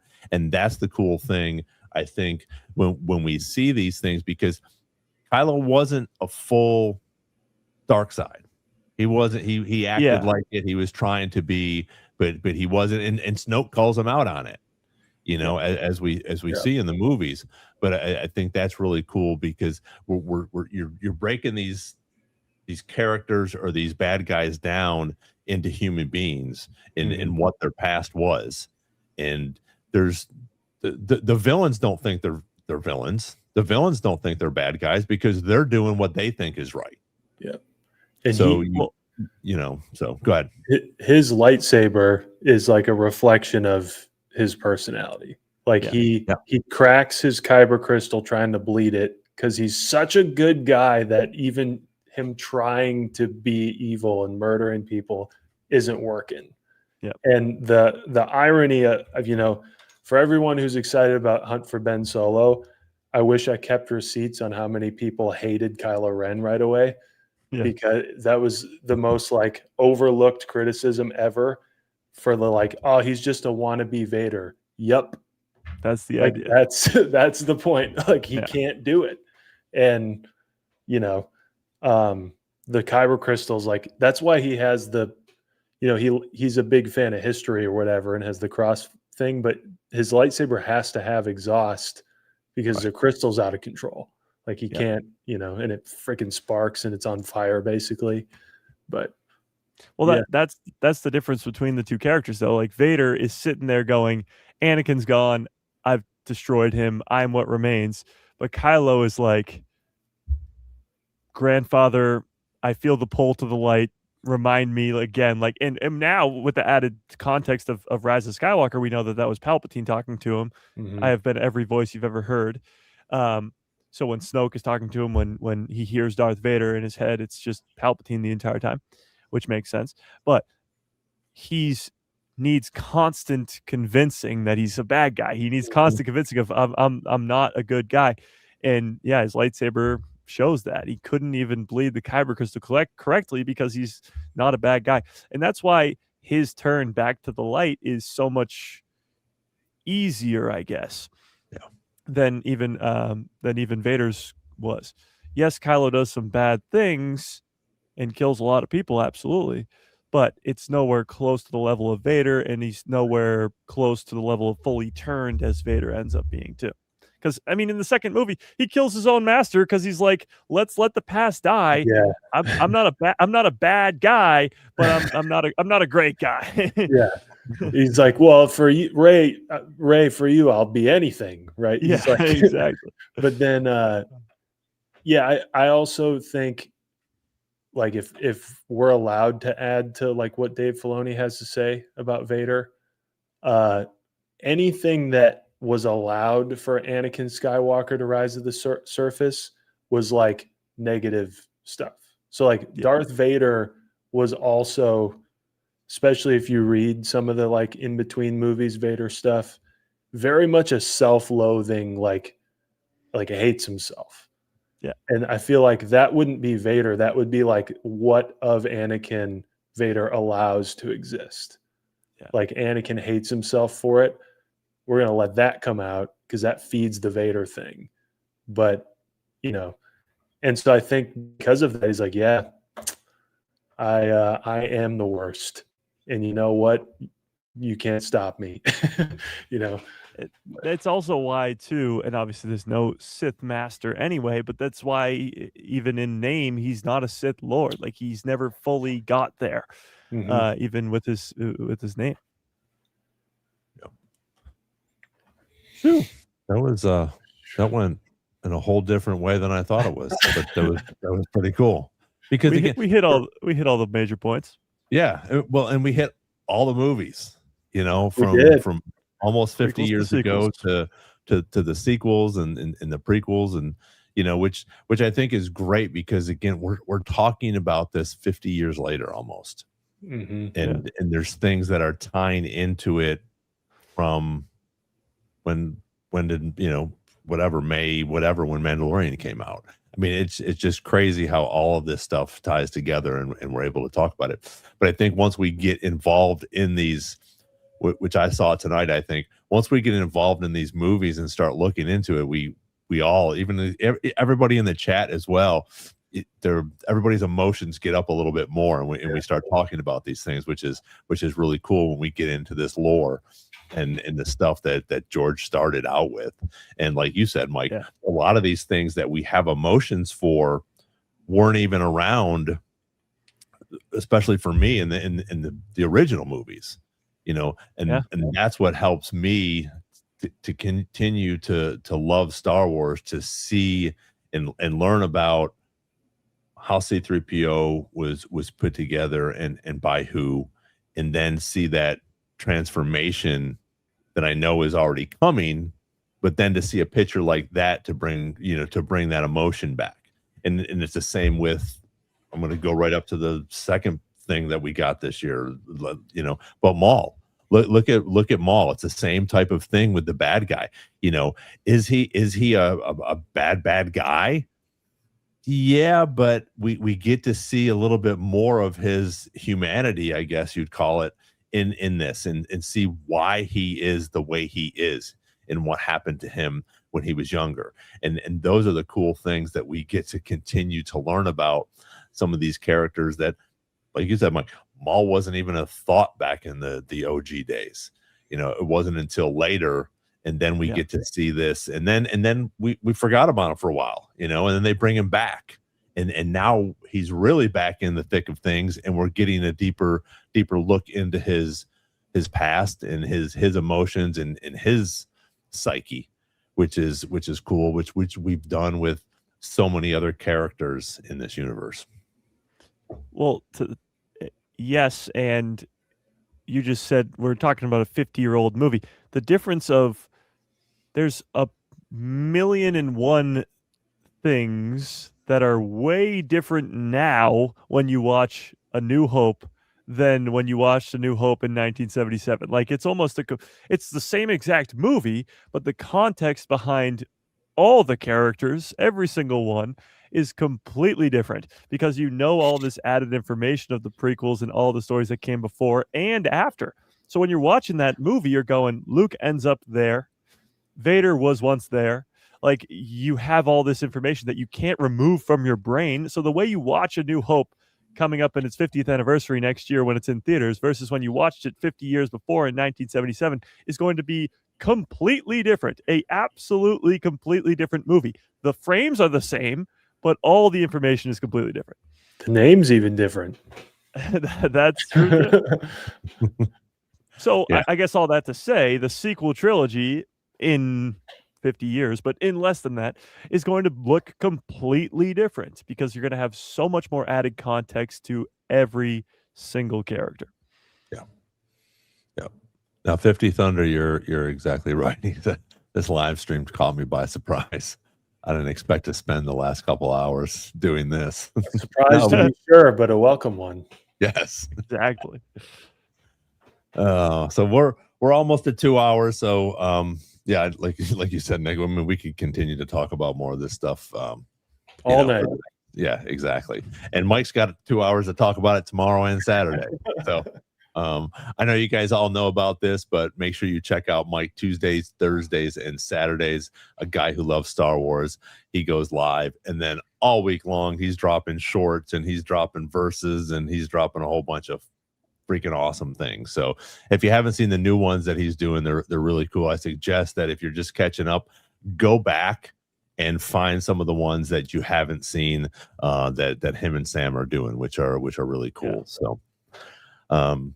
So yeah, so that wraps it up. Appreciate everybody in the chat being emotional about all these things. I think we all got some goosebumps tonight in some shape or fashion, and it shows what a incredible thing that George has brought to us, and we can still talk about it 50 years later and even have new things come out so many times, hopefully from now on, at least 3 times a year with Star Wars. And I know you said it yesterday, and we've said it a whole bunch of times in the last few years, but it's a great time to be a Star Wars fan.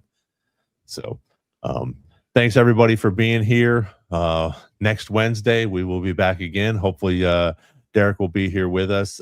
Rebel Scum Con is coming up pretty quickly in a couple more weeks. So I'm excited about that. Once, I'll be down there. Brandon, John from Clan Mandalorian will be down there. Jimmy from Explore the Force will be down there as well.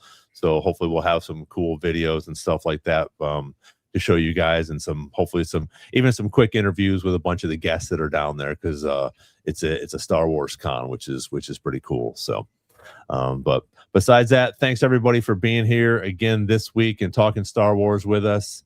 May the Force be with you, and we'll see you on the next Star Wars Jedi Chat.